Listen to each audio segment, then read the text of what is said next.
देखिए, बीपीएससी ने कई सारे ऐसे बयान जारी किए, ऐसे नोटिफिकेशन जारी किए जिससे भ्रम की स्थिति पैदा हो गई, और अध्यक्ष महोदय ने स्पष्ट कई मीडिया में और अखबारों में कहा था कि वो ज़रूरत लगेगी तो नॉर्मलाइजेशन करेंगे, और कभी लगता था करेंगे नहीं करेंगे, इसी को लेके प्रोटेस्ट हुआ था। तो उन्होंने हमारे 5 सेंटरों को इसे नोटिस भेज दिए।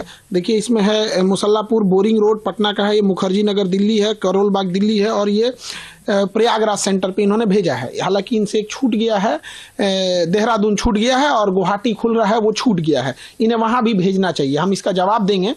और इसमें कहा गया है कि हमने बच्चों को भड़का दिया यहाँ पे, जो कि सरासर गलत है। आप ये समझ सकते हैं कि आयोग कितना अयोग्य हो चुका है। हम बच्चे को कैसे भड़का सकते हैं, जो बच्चा खुद बीपीएससी का एग्जाम देने जा रहा है, एसडीएम डीएसपी बनने वाला है। यहाँ पर इनके गलत एक्शन की वजह से वो अपना विरोध संवैधानिक अधिकार के लिए मांग करने वहां गए थे, और एक शिक्षक की नैतिक जिम्मेदारी होने के नाते बच्चों के साथ जब भी अहित होगा तो उनके लड़ने के लिए उनके गार्जियन तो आएंगे नहीं। बच्चे गांव से आए हैं, वो मिडिल क्लास के बच्चे हैं, उनके पास इतना संसाधन भी नहीं है। तो हम उनको एक सही ढंग से जो तरीका है गर्दनी बाग, जो बिहार सरकार ने धरना स्थल के लिए दिया है, वहां जाके हम प्रोटेस्ट कर रहे थे। उसके लिए इन्होंने एक नोटिस भेज दिया, और इस नोटिस में उन्होंने कहा है कि हमारे ऊपर क्रिमिनल केस करेंगे ये, अगर हम ये नहीं करते हैं तो। अब बताइए, शिक्षक के ऊपर अगर ये क्रिमिनल एंड सिविल एलिगेशन लगाएंगे यहाँ पे, अगर हमने इनसे जवाब नहीं दिया और नोटिस का हमने इनको माफी नहीं मांगे 15 दिन के अंदर, तो पहले तो हम आयोग को बता दें कि माफी तो हम नहीं मांगने वाले हैं। 2 साल जेल काट लेंगे वो सही है। एक शिक्षक को ये क्रिमिनल बोलेंगे, ये पूरी देश देख रही है कि बिहार में क्या हो रहा है। हम कोई अपने लिए नहीं लड़ने गए थे, विद्यार्थियों के हक के लिए लड़ाई लड़ने गए थे यहाँ पर। और जो पूरे बिहार में एक प्रचलन है, सारे जगह ये गली गली में लोगों को ये हल्ला है कि सीटें बेची जा रही हैं। हमने इसी चीजों को दोहराया है, और आयोग इस पर स्पष्टीकरण करे कि आखिर ऐसा क्यों हो रहा है, स्केलिंग क्यों करेगा आयोग यहाँ। और उनका कहना है कि सार्वजनिक रूप से माफी मांगे। माफी तो आयोग को मांगना चाहिए सारे बच्चों से कि इस चुनावी वर्ष में पूरे बिहार का किरकिरी करा दिए, इतने बच्चों का, जहां कोई परीक्षा नहीं करा सकते हैं। तो ये आयोग को तो कहीं से इस बात पे होना ही नहीं चाहिए कि हम लोग से नोटिस दे। यहाँ पर आपने डीएसपी एसडीएम जैसे लोगों सीट जीतने की बातें को लेकर है कहा है उसमें कि आप बिक गया सीट, उसको लेकर है बीपीएससी की छवि धूमिल की आपने। बीपीएससी स्वयं अपनी छवि धूमिल की है।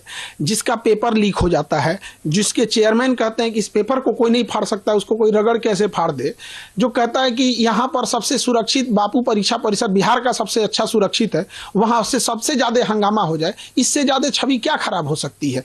आरा में पिछले साल पेपर लीक हो गया, इस साल ऐसे हो गया यहाँ पर, तो इससे हम क्या छवि खराब करेंगे। दूसरा कि जो एसडीएम की सीटें बेची जा रही हैं, जो डीएसपी की सीटें बेची जा रही हैं, ये तमाम मीडिया में चले हुए चीजें हैं। तो एक जिम्मेदार नागरिक होने के नाते और एक विद्यार्थियों का शिक्षक होने के नाते ये मेरा कर्तव्य बनता है कि हम इसको और बड़े मुद्दे पर उठाएं ताकि इस पर जांच हो सके। यदि ऐसा नहीं है तो नार्को टेस्ट कराया जाए। हम यही कहते हैं कि देश में हम भी इतने दिन से पढ़ा रहे हैं, ये जांच और उसकी रिपोर्ट कब जांच होती है, कब रिपोर्ट दब जाती है, किसी को नहीं पता चलता है। पूरी मीडिया के सामने नार्को टेस्ट कराया जाए, उसकी दवा भी हम दे देंगे, सोडियम पेंटोथेल, वो नार्को टेस्ट किया जाए, हमारा भी कराया जाए मीडिया के सामने। अध्यक्ष महोदय हो जाए, सचिव महोदय हो जाए, कौन गलत है कौन सही है ऑटोमेटिक पता चल जाएगा। हम माफी नहीं मांगेंगे तो नहीं मांगेंगे। मर जाना कबूल है, जेल जाना कबूल है। बच्चों के लिए लड़े थे, उनके लिए माफी नहीं मांगेंगे, क्योंकि हम अगर माफी मांग ले तो खान सर नहीं झुकेंगे, वो बच्चों का स्वाभिमान झुक जाएगा जो लड़कर अपना अधिकार मांगे थे। फिर कोई बच्चा लड़ने के लिए नहीं जाएगा। रही बात बच्चों के री एग्जाम की, अगर आयोग बच्चों के हित को ध्यान रखते हुए री एग्जाम कंडक्ट करा देता है, दोबारा बोलते हैं री एग्जाम बीपीएससी कंडक्ट करा लेता है, तो उसके लिए बीपीएससी जो कहेगा वो हम कर लेंगे।